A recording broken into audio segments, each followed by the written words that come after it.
As Bob said, we are the only non-skyscraper, although Cass Gilbert, it should be noted, and I think it shows his amazing range and versatility, had just finished the 792-foot Woolworth Tower, which at the time was the tallest building in the world. I think as I step back, and we've been owners of this project for almost 2 years, I could just focus on a couple of the design challenges and economic challenges in an adaptive reuse of a building such as 184 Kent Avenue, the Austin Nichols building.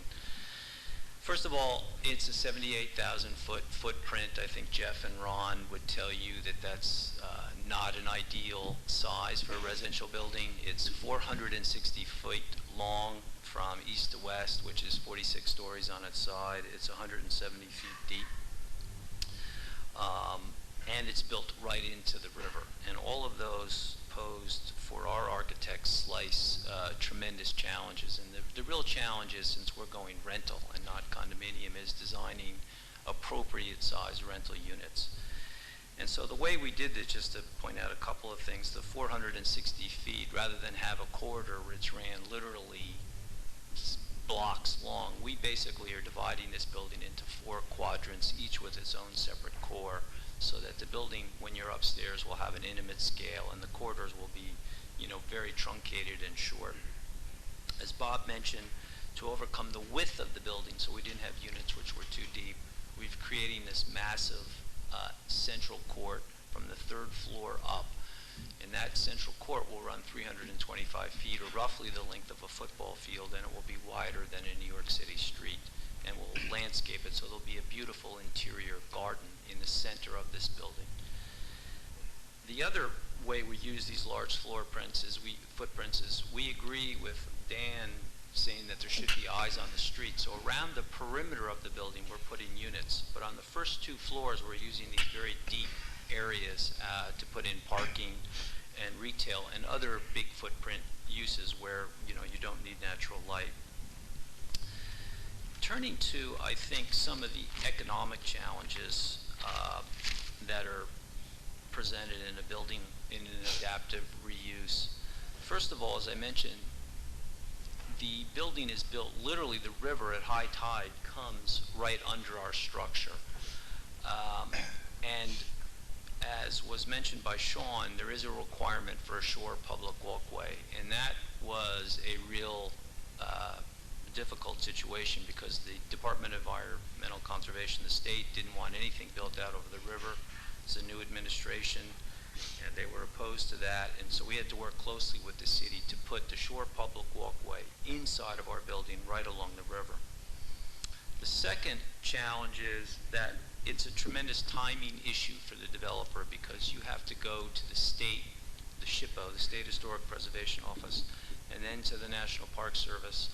Their review is much more extensive than New York City Landmark. They review the interior layouts, the interior design, and they look at things that are not technically would be of landmark quality. And so that takes literally months and months, and Bob guided us through that process, but it's when you're carrying the building and you have all the interest and carrying charges, it's a difficult process. The other part of the adaptive reuse is you do save the structure, and there's a saving there, and you do get the value of this gorgeous structure which has 12-foot high interior ceilings. But on the other hand, you have to comply with all of the National Park Service criteria for rehabs. For example, normally in a rental building, you would put in incremental air conditioning units, which means through the wall, which would save a lot of money because you don't have the central plant with piping. We're not allowed to do that because we can't penetrate the facade. The NPS doesn't want that.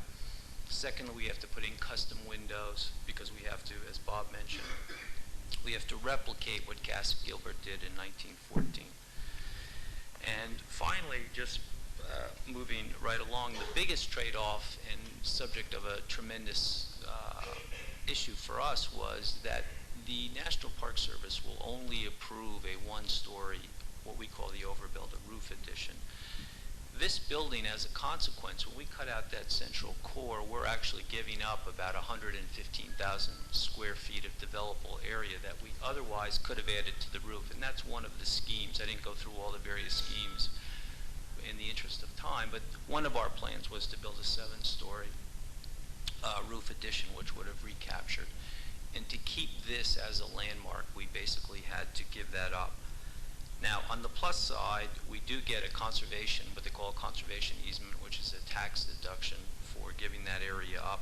We do get the historic tax credits, which also make it economically viable for us, and we do get the structure on the savings and the fact that we create, I think most importantly of all, I think there's a market. People want to live in historic buildings. They want to be tied into the historic waterfront, Williamsburg industrial pass, and I think that will give us a significant marketing advantage. And ultimately, I think that's the reason we chose to preserve this building, not only because we thought it was the right thing to do, but because we think it's going to have a marketing appeal to the